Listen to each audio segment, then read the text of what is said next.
Muchas gracias. Buen día a todos. Vamos a hablar acerca de un tratamiento que no es nuevo y la personalidad que lo hizo tampoco. El doctor Sodi Pallares inició este tratamiento desde el año de 1943 y obviamente cuando la gente por algún motivo no tiene alguna respuesta en la medicina, empieza uno a buscar. Y el doctor Sodi no fue la excepción. Les voy a contar un poquito la historia, el cómo se fue iniciando este tratamiento. Y resulta ser que en el año de 1943, cuando regresa de estudiar la electrocardiografía en Ann Arbor, Michigan, con el doctor Frank N. Wilson, regresa y su mamá tenía una insuficiencia cardíaca y un bloqueo de rama izquierda, el más grande que se ha visto de acuerdo a las palabras del doctor Sodi Pallares. En aquel entonces se trataba a la mamá con los diuréticos mercuriales que la deshinchaban pero la dejaban con calambres dolorosos, de acuerdo también a lo que comentaba el doctor. Cuando regresa nuevamente a consulta y el médico tratante era el doctor Ignacio Chávez, el que funda el Instituto Nacional de Cardiología en México, y le pregunta para qué daban esos diuréticos mercuriales. Y el doctor Ignacio Chávez le contesta para sacar la sal que da esa hinchazón tan rebelde. Y le argumenta el doctor, ¿y entonces por qué le permiten comer con sal? Y hasta la fecha siguen haciendo el mismo procedimiento. Eso fue en el año de 1943, a la mamá le daban una sobrevida de 3 meses. Y entonces saliendo de la consulta, empieza a buscar en unos libros las cantidades de sodio que contenían los alimentos. Me acuerdo muy bien que el médico que le dio un libro donde venían las tablas de las cantidades de sodio fue el doctor Francisco de P. Miranda, que en aquel entonces se suponía que era el que más conocía en nutrición.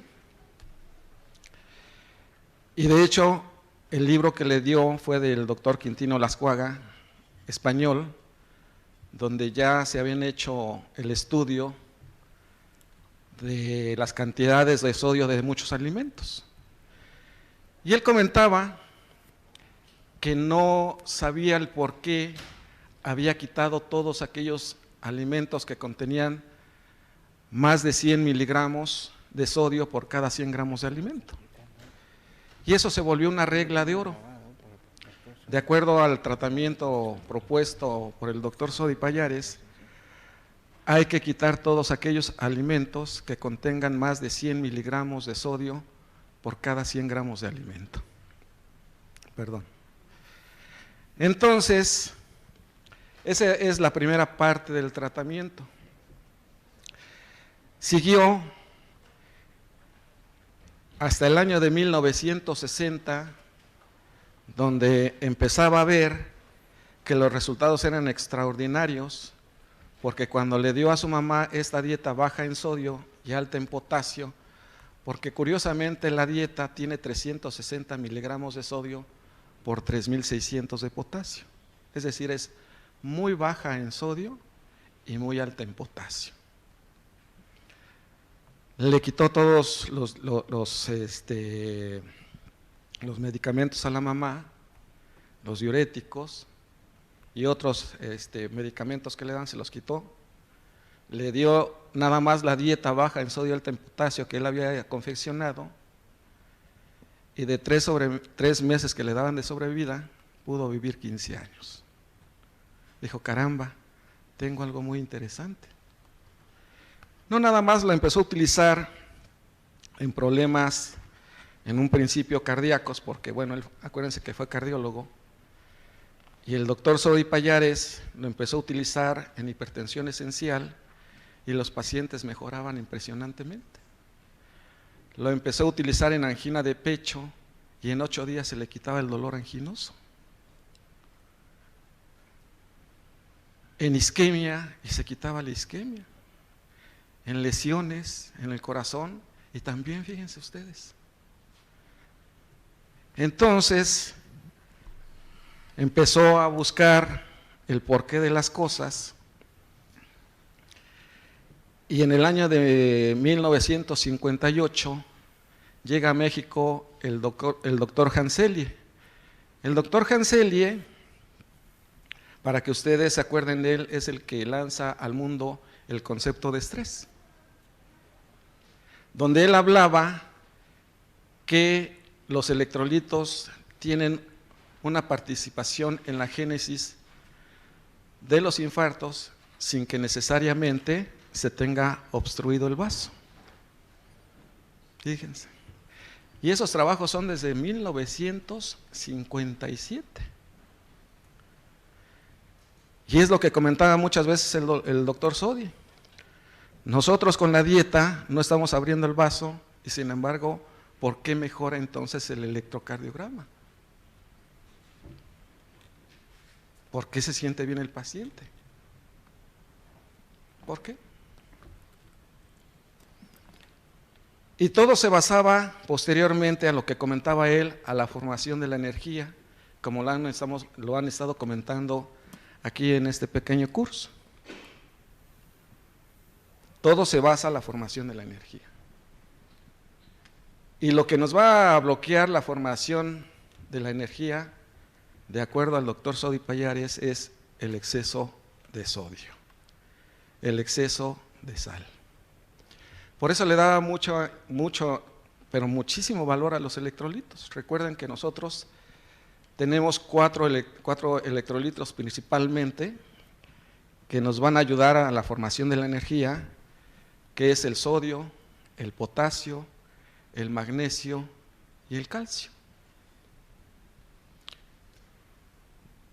Hace un rato les comentaba que en el año de 1960 conoce el doctor Sodi un preparado hecho por un francés, Henri Laborit, donde se hablaba de un suero glucosado al 10% con insulina y potasio que ayudaba también a la repolarización de la célula, donde lo empezó a utilizar en diferentes patologías también y con extraordinarios resultados. Y en el año de 1982, que yo ya trabajaba con él en electrocardiografía, de acuerdo a lo que yo conozco, se acerca un fisiólogo de la Universidad de Milán, el doctor Curry, y le dice: doctor Sodi, nosotros sabemos que usted trabaja siempre con la repolarización de la célula. Hemos visto que por medio de un campo electromagnético pulsante hace exactamente lo mismo, nos ayuda a la repolarización. La idea es de que usted vea nuestros trabajos y la posibilidad de que el fabricante le dé un aparato para que usted pueda hacer sus investigaciones. Y así nosotros iniciamos con los campos electromagnéticos pulsantes. Y que en un principio lo utilizábamos de acuerdo a lo que decía el manual: osteoporosis, osteoartrosis. Por ejemplo, cuando había fracturas, se aceleraba el proceso de curación de las fracturas. Y en fin, así iniciamos. Pero sigo insistiendo, él hablaba acerca todo de la repolarización de la célula y dado por los electrolitos. Por eso se le pone tanto énfasis, sobre todo al sodio y al potasio. Hace un rato pasaron una diapositiva muy interesante donde hablaban acerca de que cuando el reino del sodio va a ser el extracelular y el reino del potasio va a ser el intracelular. Generalmente fuera de la célula está sobre 140, 144 el sodio y dentro está sobre 10 a 14. Todo lo contrario, el potasio es muy alto, lo mismo que el magnesio. Dentro de la célula está sobre los 150 y por fuera está sobre los 5 nada más. Sin embargo, cuando empieza a haber una despolarización en la célula, de acuerdo al doctor Sodi, es cuando se empieza a comer un exceso de sodio. Por ejemplo, las personas tenemos derecho de tomar 3 gramos nada más de cloruro de sodio o de sal normal, 3 gramos nada más en el día. Pero con esta modernización estamos consumiendo entre 20 a 25 gramos de sal en el día. Y todo eso lo que nos empieza a que trabaje mal la bomba de sodio y de potasio, las células empiezan a despolarizar, empieza a retener sodio, empieza a retener mayor cantidad de agua y empieza todo tipo de enfermedad. Fíjense. Entonces, precisamente todo se basa a la formación de la energía. La diferencia de potencial, también comentaron una cosa importante, muy particular en el corazón, son menos 90 milivoltios. Sin embargo, cuando esa diferencia de potencial baja a menos 80 o menos 70, aumenta el automatismo y en el corazón se puede ver como una extrasistolia o como una taquicardia. Cuando nosotros empezamos a bajar las cantidades adecuadas del sodio, aumentamos el potasio y el paciente por automático empieza a mejorar. Y el aceleramiento de este proceso nos los dan los campos electromagnéticos pulsantes, fíjense ustedes. Para ver si realmente nos ayudaban los campos electromagnéticos a que la bomba de sodio y potasio trabajase, llegaba el paciente con isquemia o con un tipo de lesión, nada más lo sometíamos al puro campo electromagnético y entonces le medíamos nuevamente o le sacábamos nuevamente el electrocardiograma a la media hora, a la hora, para ver si ya tenía algún efecto. Y a la hora esa onda T en el caso de una isquemia subía, queriendo decir que efectivamente había una repolarización en la membrana celular. Pero ahorita todo lo vamos a ir viendo un poquito más detallado. Como lo pueden ver ustedes, el doctor Sodi Pallares tuvo un currículum muy vasto, muy impresionante, y me gusta también darles algunas características de quién fue el doctor Sodi Pallares, para que ustedes conozcan un poquito acerca de su trabajo, quién fue. Aquí podemos ver que fue honoris causa por la Universidad de Alcalá de Henares, también fue honoris causa por la Universidad de Córdoba, fue miembro correspondiente de la Real Academia de aquí también fue donde recibió ese honor. Pero fíjense ustedes, aquí es el premio Osler, que se le considera en los americanos el premio Nobel de Medicina. Fue una personalidad a nivel mundial, donde se le dio también por primera vez la venera presidencial de la Academia Nacional de Medicina de México. No nada más era miembro honorario, era miembro numerario de la Academia Nacional de Medicina. Recibió otros premios, como esta medalla que se recibió en Houston, también lo acompañé, que se lo dieron junto con Luc Montagnier, el que descubre el virus del SIDA.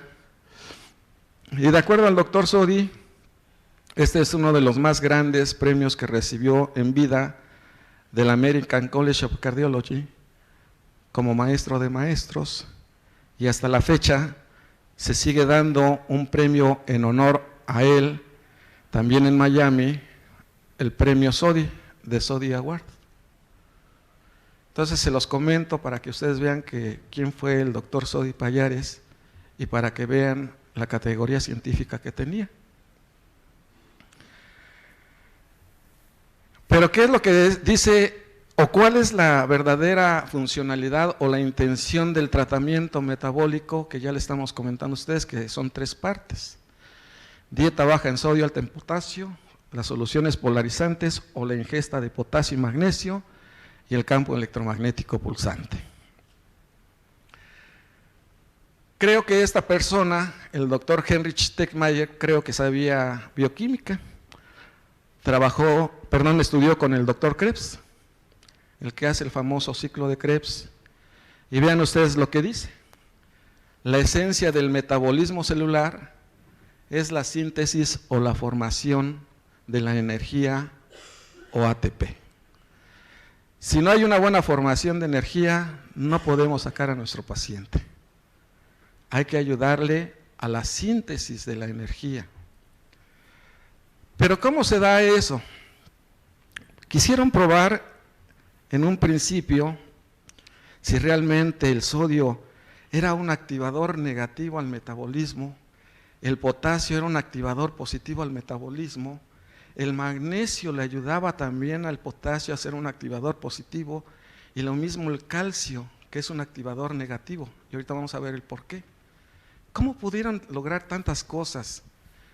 Lo primero que hicieron fue irse hacia el laboratorio y al perro, pobre perro, los inducían a un infarto.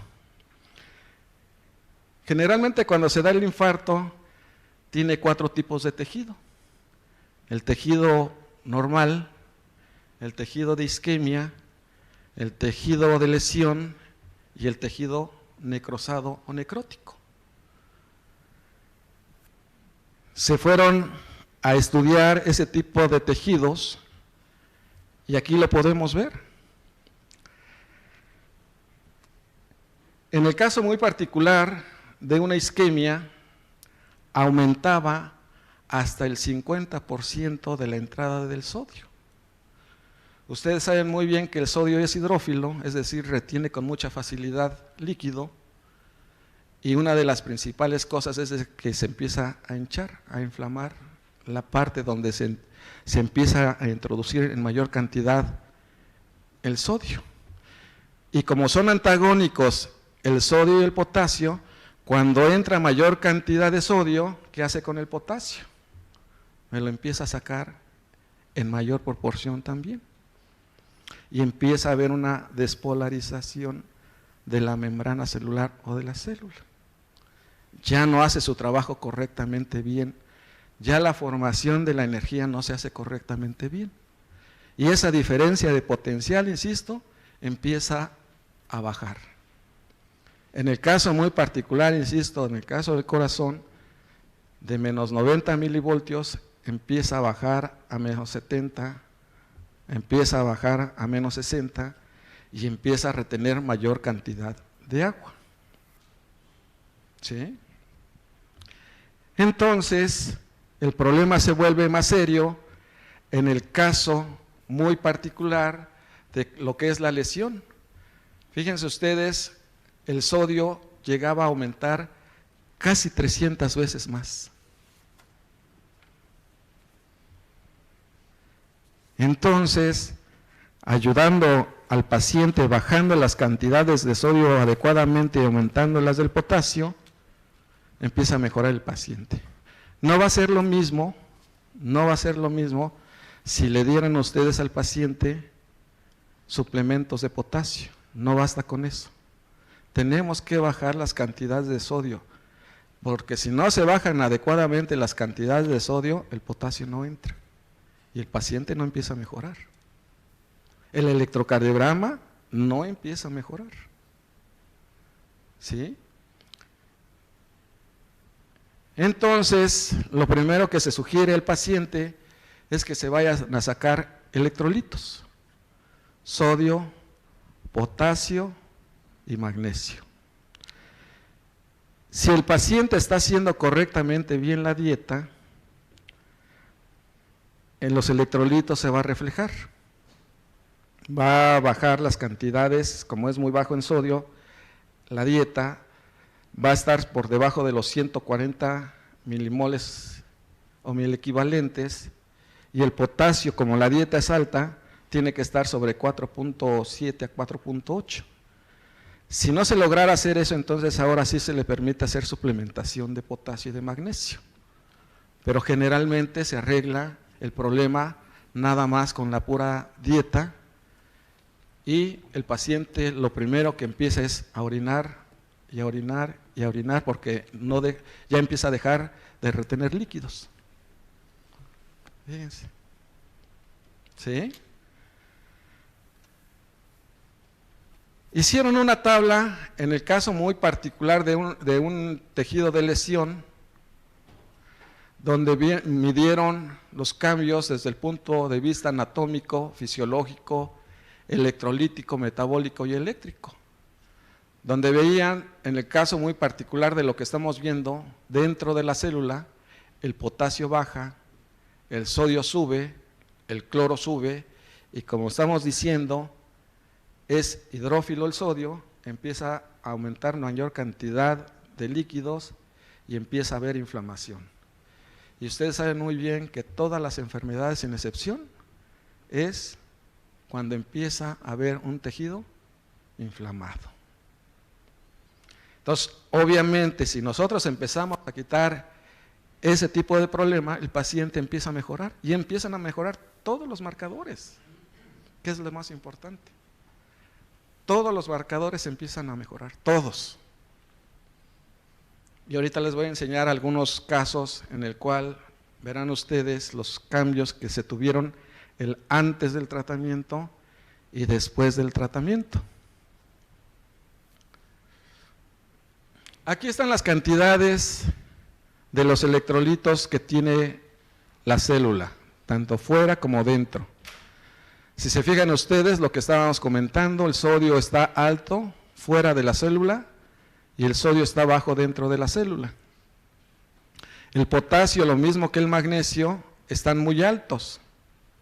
Quiere decir con esto que es de suma importancia que el paciente coma frutas y verduras, porque es donde se encuentran las mayores cantidades tanto de potasio como de magnesio. Porque esa es otra de las cosas. La mayoría de la gente que come mucho producto industrializado, generalmente no le interesa comer ni fruta ni verdura.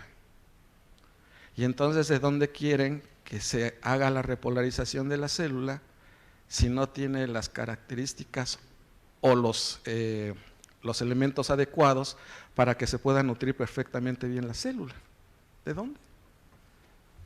Y ahora ya queremos todo arreglarlo, adicionándole todo a los alimentos. Fíjense. Seguimos. Fíjense cómo es de suma importancia los electrolitos. El movimiento o la energía cinética es la característica más importante de los iones, que refleja su participación específica en la conductividad eléctrica del electrolito. Quiere decir con esto que si no hay un buen movimiento, una buena energía cinética, esa energía cinética empieza a bajar y la formación de la energía no se está haciendo correctamente bien. Pero veamos todavía lo que dice de Valle y Junkel.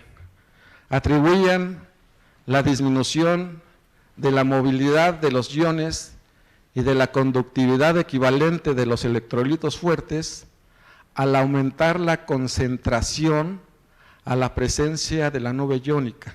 Fíjense ustedes. Es decir, entre más sodio se consuma, mayor cantidad de nube electrónica, y entonces esa energía cinética que necesitamos nosotros para que se haga correctamente bien la diferencia de potencial o voltaje, no se logra. No sé si me estoy explicando. ¿Sí? Sí, cómo no. Quiero decir que si no hay una buena energía cinética, un buen movimiento, entonces la diferencia de potencial o voltaje no se hace correctamente bien para que se forme la energía libre de Gibbs y empiece a trabajar correctamente bien la célula, y haga sus trabajos correctamente bien.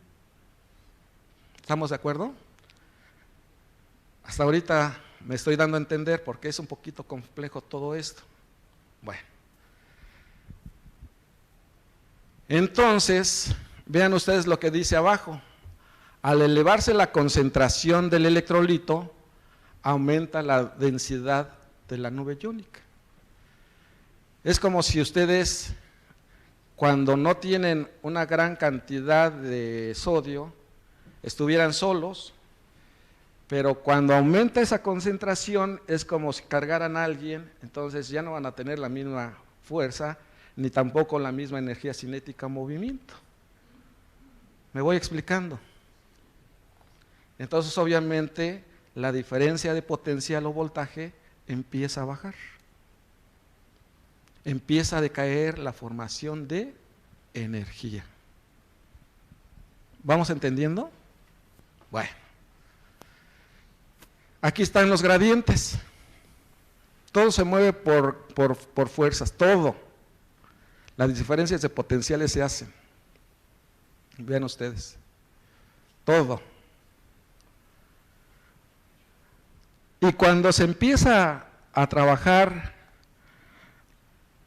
la bomba de sodio y de potasio, porque esa es otra de las características, cuando se empieza a introducir el sodio en mayor proporción, una de las principales actividades en el sistema enzimático se empieza a parar. Y la bomba de sodio y de potasio es una enzima que ya no va a hacer su trabajo para la formación de la energía y obviamente empieza a fallar todo el sistema. Por eso nosotros le ponemos tanto énfasis a los electrolitos. Y aquí estamos comprobando otra cosa, lo que decía el padre de la medicina, que tu alimento sea tu medicina y tu medicina sea tu alimento. Y aquí lo estamos comprobando que efectivamente somos lo que comemos. Si comemos mal, mal nos va. Si comemos bien, bien nos va.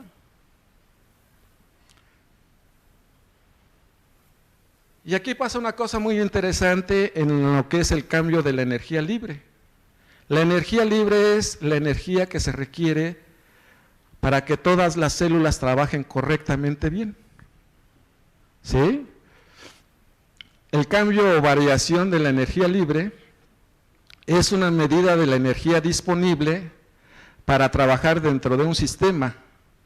La capacidad de un sistema para efectuar un trabajo disminuye a medida que se aproxima al equilibrio. Precisamente por eso se tienen esas cantidades muy diferentes, tanto fuera de la célula como dentro de la célula. Si se fijan aquí, la fuerza o el desequilibrio que tenemos es enorme. Aquí no hay equilibrio. Ahí hay un desequilibrio, precisamente para que tengan la fuerza necesaria para que haya un buen movimiento de energía cinética y la diferencia de potencial o voltaje se haga correctamente bien en las células. ¿Me voy explicando? Y aquí podemos ver nosotros que cuando hay una buena polarización, lo que comentaban hace un momento, tenemos la parte de fuera con cargas positivas y cargas negativas, hay una buena diferencia de potencial dependiendo del tipo de tejido o de órgano que veamos. En el caso muy particular del corazón ya hemos dicho que son de menos 90 milivoltios, en el caso particular de células hepáticas, menos 60, diáfisis de los huesos, menos 4, neuronas, menos 70 milivoltios, células betas del páncreas, menos 20 milivoltios. Pero vean ustedes lo que nos dice la ley de Fick. El flujo difusivo que atraviesa una superficie es directamente proporcional al gradiente de concentración. Lo que dijo hace un rato de Hunkel, entre mayor cantidad de sodio, que además no los vemos en los alimentos, porque los alimentos que más sabrosos saben son los que tienen mayor cantidad de sodio. Entonces, porque muchas veces las personas piensan que el comer o no comer sal es agarrar el salero y ponerle a los alimentos. No, es cómo se están preparando los alimentos. ¿Sí? Y nosotros restringimos entre gramo a gramo y medio al paciente en el día de sal. Y ahorita les voy a decir cómo tenemos que restringir al paciente y cómo darle la alimentación. Entonces ya dijimos que si está trabajando correctamente bien la bomba de sodio y potasio, también requiere ¿qué? Energía. Energía que se le empieza a ir cuando empieza a haber mayor cantidad de despolarización. Ya no hace correctamente bien la formación de diferencia de potencial, otra vez seguimos insistiendo en eso. ¿Sí? Vamos a verlo un poquito más de cerca. Cuando hay una buena polarización en la célula, de acuerdo a lo que sabemos, tiene las mismas cargas positivas y las mismas cargas negativas. En el caso muy particular del corazón, que es como se ve ahí cómo se están moviendo los electrolitos, sodio, cloro, calcio y potasio, que es lo que nos representa, lo que nos está representando lo que es el potencial de acción transmembrana. El potencial de acción transmembrana es nada más la representación de cómo se están moviendo los electrolitos. Y aquí podemos ver, cuando hay una buena polarización, el electrocardiograma es normal. Mientras no entre el sodio en mayor proporción, el electrocardiograma no hay posibilidad de que sea normal. Fíjense ustedes. ¿Sí? Y obviamente, aquí podemos ver que cuando hay una buena polarización, hay una buena formación de energía. En el caso de la glucosa nos va a dar las 38 moléculas de ATP y sobre todo la grasa nos va a dar 129 moléculas de ATP. Una de las principales características de un paciente es de que no tiene o no está absorbiendo correctamente bien la oxigenación. ¿Estamos de acuerdo? Empieza a haber anaerobiosis, empieza a haber mayor formación de ácido láctico y otra acidosis que es dada por protones, que ahorita no vamos a hablar de ella. Entonces, una de las principales características es de que no se está absorbiendo correctamente bien el oxígeno, y cuando no se está captando correctamente bien el oxígeno, ¿qué se requiere para quemar las grasas? Vean ustedes, en el caso muy particular de la glucosa se requieren tan solo 6 moléculas de oxígeno en comparación con 23 moléculas que se requieren para quemar las grasas. Y como en un paciente no hay ya la correcta captación de oxígeno, entonces también una de las principales consecuencias es de que empiezan a subir las grasas. ¿Me voy explicando? ¿Sí? Bueno. En comparación a un tejido normal, a un tejido de isquemia, si se fijan ustedes, se va metiendo en mayor cantidad el sodio, como ya lo habíamos visto, y entonces empieza a aparecer el equilibrio. Cuando empieza a aparecer el equilibrio, empieza a bajar la diferencia de potencial o voltaje. Y fíjense ustedes cómo en el corazón se pierden nada más algunas cargas, pocas cargas, desde el punto de vista de las cargas, se empiezan a perder algunas y empieza a aparecer una isquemia. Esa diferencia de potencial no se está dando correctamente bien. ¿Cuáles son los efectos de la isquemia? Ahí lo podemos ver. Produce un cambio metabólico preferentemente glucolítico, disminuye las reservas de glucógeno, disminuye el oxígeno, la adenosina y el potasio dentro de la célula, se produce un daño mitocondrial, aumenta la acidez por ácido láctico y protones, hay un aumento de calcio intracelular, aumentan los radicales libres, contractilidad y en fin, empieza la debacle. El problema se da más alto todavía en lo que es la lesión. Vean ustedes cómo empieza a bajar todavía más ese gradiente, porque se empieza a alcanzar el equilibrio. Fíjense ustedes, de 10, que es el gradiente, hasta 3.1, y obviamente los sistemas energéticos ya no están trabajando correctamente bien, y en el caso muy particular de la diferencia de potencial empieza a bajar todavía más.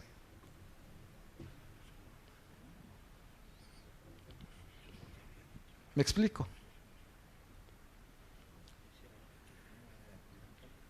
Y entonces, estas son las características de las alteraciones electrolíticas.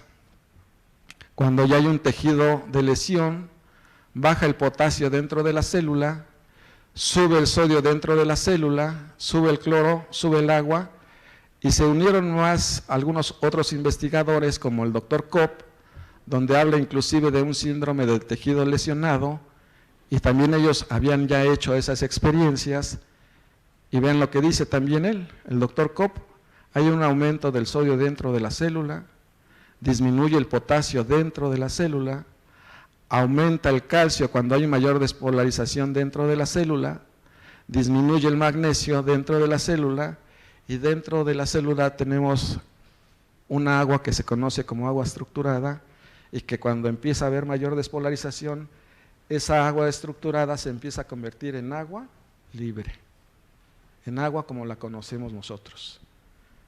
Entonces, de haber una buena formación de energía, ayer hablaron también acerca de lo que es la entropía. La entropía es la cantidad de desorden que existe en un sistema, y obviamente la entropía empieza a subir con mayor cantidad. Fíjense ustedes. Y aquí podemos hacer un corolario de lo que existe la definición de la lesión. Existe una disminución en la actividad de la glucólisis aeróbica, existe una disminución en la formación de la energía en forma de fosfocreatina y ATP, aumento en la actividad de la glucólisis anaeróbica, aumento en la cantidad de ácido láctico intracelular, disminución del pH y bueno, en fin, todas las características que pueden tener negativas ya cuando empieza a enfermar más la persona. Fíjense. Y obviamente en el tejido muerto, pues existe un equilibrio total. Ya no hay nada de formación de energía. No existe la formación de energía. Hasta ahorita vamos entendiendo. Bueno, pues esta es la famosa dieta que prescribimos, donde ya les comenté que quitamos todos aquellos alimentos que contengan más de 100 miligramos de sodio por cada 100 gramos de alimento. Si se fijan ustedes, los alimentos prohibidos son todos aquellos alimentos que están industrializados, todos. Realmente yo no veo que sea una dieta tan estricta. Mientras el paciente consuma los alimentos adecuadamente, que sean naturales, empieza a mejorar y empieza a mejorar. ¿Sí? Bueno, aquí podemos ver que lo que nosotros permitimos es la yema de huevo porque tiene poca cantidad de sodio y no la clara que tiene mayor cantidad de sodio. ¿Sí? ¿Tienen alguna pregunta o duda hasta ahorita para seguir? Si no, para seguir. ¿No? Bueno.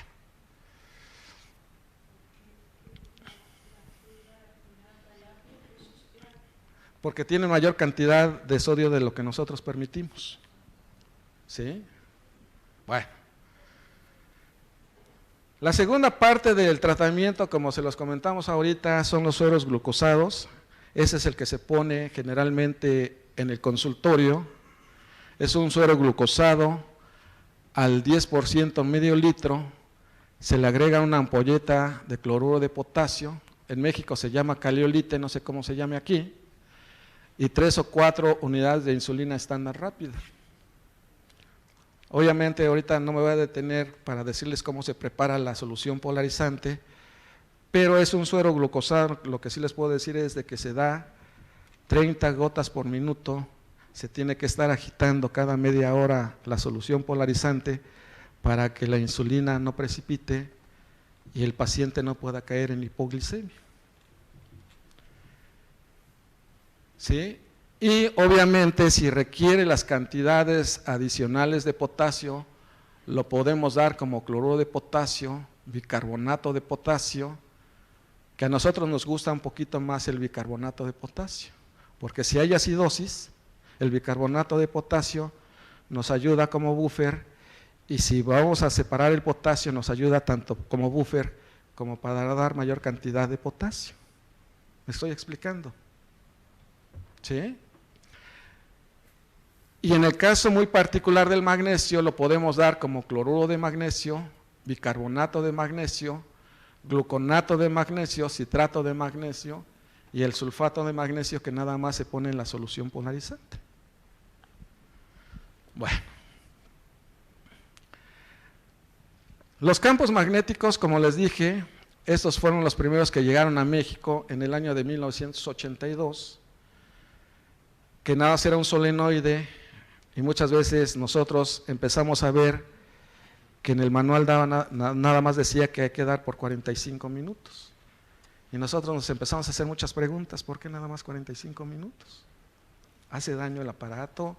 Si hay una sobreexposición, ¿por qué se restringe nada más a 45 minutos? Y empezamos a hacer una revisión de lo que existía o lo que teníamos en ese momento. Empezamos a hacer una revisión del porqué de los tiempos y empezamos a hacer muchas variables, tiempos, empezamos a dar mayor cantidad de tiempo en lugar de 45 minutos, empezamos a dar 1 hora, hora y media y 2 horas. Y entonces nosotros empezamos a ver que en 2 horas el paciente requería de menor cantidad de exposición del campo magnético, y el efecto era impresionante. Se nos aceleraba mucho con 2 horas a que 45 minutos nada más.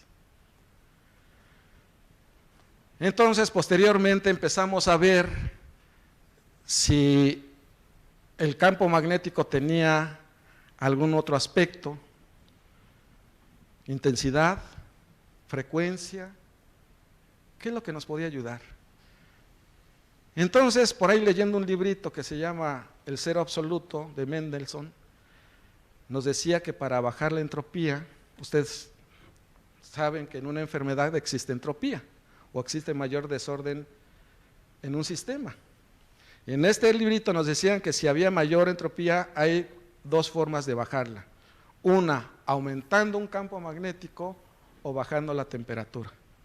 Entonces por eso nosotros empezamos a hacer, posteriormente cuando ya empezamos a fabricar los equipos, empezamos a darles mayores intensidades poco a poco.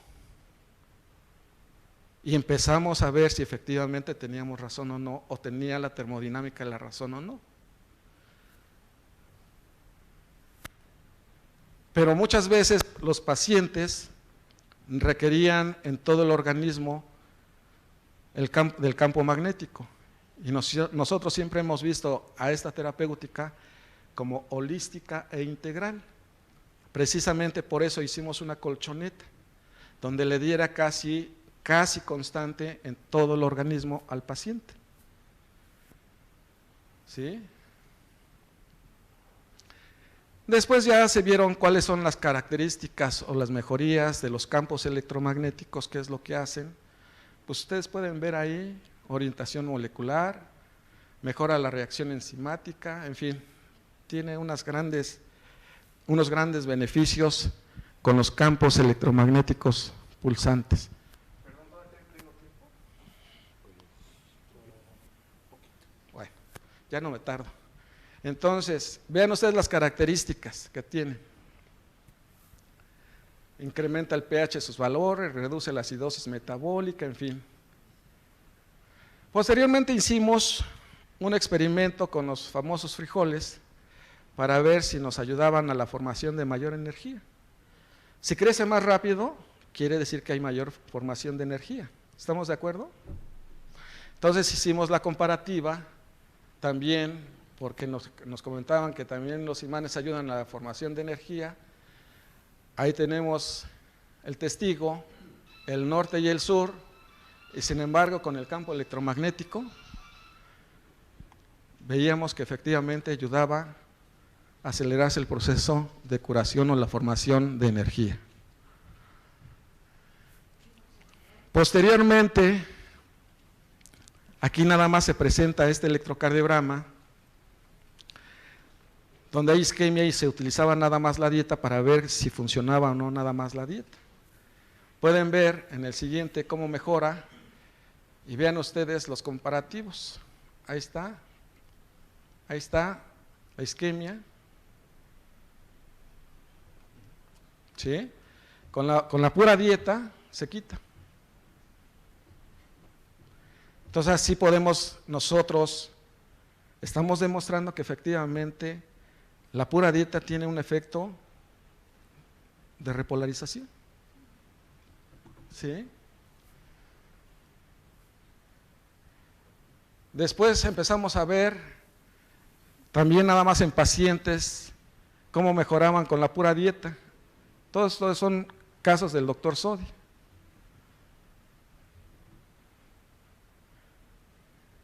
Y aquí ya empezamos a utilizar las tres partes del tratamiento: la dieta, la solución polarizante y el campo electromagnético.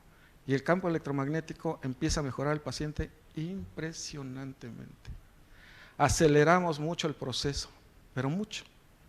Vean, por ejemplo, en esta parálisis ocular del tercer par, que se tiene entre 2 a 3 meses para que se pueda mejorar, y esto se corrige entre 10 a 15 días. Vean ustedes, al iniciar el tratamiento, a los 10 días y a los 16 días. Entonces, estamos nosotros acelerando el proceso. Después nos llegó una muchachita con esta eritrodermia ictiosiforme congénita, que ahí en el consultorio del doctor Sodi estaba el doctor Eugenio Cañas, y le dijo: mira, Demetrio, con esta paciente no vas a poder hacer absolutamente nada. Le dijo él: bueno, darle una dieta no le va a hacer daño. Lo que nosotros hacemos, si no le cae mal, si no le hace bien, tampoco le va a hacer daño. Entonces se le empezó a dar el tratamiento que ya tenía, fíjense ustedes, desde los 3 años hasta los 20 años. ¿Sí se ve? Resumaba un líquido feo, que olía muy mal, inflamación. ¿Se ve?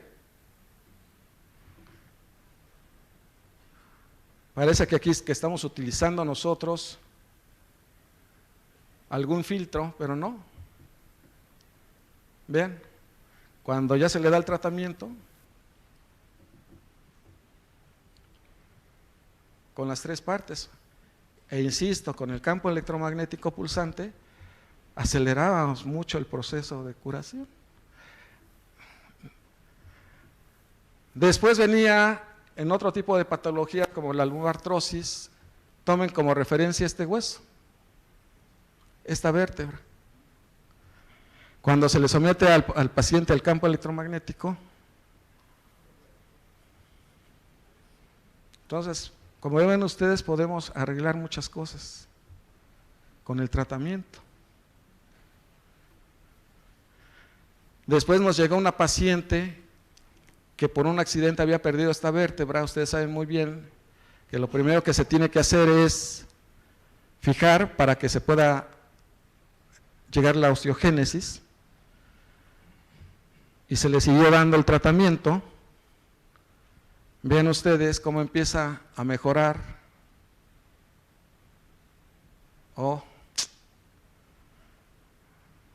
Ven, se rehizo la vértebra nuevamente. Seguimos trabajando y empezamos a utilizar el tratamiento en problemas de cáncer. Y vean ustedes cómo antes de sometérsela a un campo magnético y después de sometérsela a un campo magnético, y esta fue la primera paciente que empezamos a utilizar los campos electromagnéticos en el cáncer con el tratamiento y el aparato de mayor intensidad. Ven ustedes, paciente de 39 años de edad con un diagnóstico de adenocarcinoma. Además, esta paciente ya se le había desahuciado. Pero vean ustedes cómo había llegado muy mal. Su estado general estaba muy deteriorado y tenía un derrame pleural de 2,800. Muy mal nos llegó. Y esta fue la primer paciente que se le empezó a tratar con el tratamiento y con mayores intensidades de campo magnético. Y a los 10 días, cuando se llegó nuevamente a la segunda cita, vean lo que ocurrió. Se empezaron a rehacer nuevamente los huesos metastásicos. Vean. Oh. Ahí están los comparativos. Después el doctor José Eduardo Mandikov de Argentina llegó e hizo un estudio sobre el papilovirus humano. Vean ustedes. Antes de iniciar el tratamiento, después de iniciar el tratamiento, ahí está después, a 20 días, se hacía la prueba de Schiller, cómo iba mejorando. Ahí está, mucho mejor. Y después lo mandaban sin signos de signo viral. Entonces, tenemos mucha apertura, se están haciendo investigaciones. Obviamente la Universidad de Alcalá de Henares ha sido muy importante en el desarrollo, y ya en México la Universidad Nacional, el Instituto de Fisiología, Neurobiología y otras universidades ya están entrando a hacer investigación muy fuerte con los campos magnéticos, y aunado a lo que el doctor sugiere con la dieta y con la solución polarizante, estamos logrando cosas muy importantes. Pero les insisto, el campo electromagnético potencia los efectos benéficos y sacamos al paciente mucho más rápido. Muchas gracias, espero que les haya gustado la exposición.